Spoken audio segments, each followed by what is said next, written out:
Okay, welcome everybody to yet another lesson on phrasal verbs with over. So we'll start with these ones simply because they're so useful.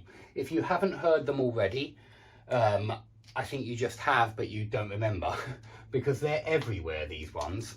And I want to make it clear that when somebody says he walked to me and said, that sounds odd to me.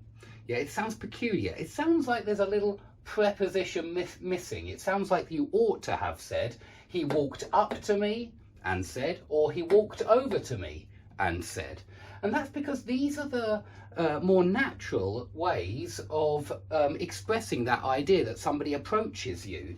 And you can use this over to somebody or over to something. Yeah, I walked over to him, I walked over to the building. You could do both.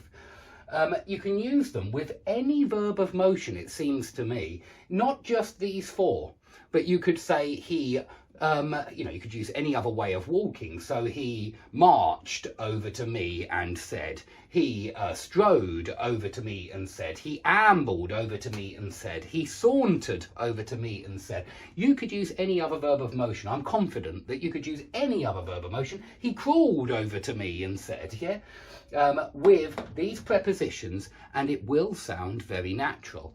And be aware that if you're saying things like I went to him or I went to, it doesn't sound very natural. I went over to him sounds more natural to me that if you were just walking up to him. Yeah, walk up to him, walk over to him. So be very aware of that. And you can even run over to somebody or run up to somebody because it's a verb of motion. So please be aware of that.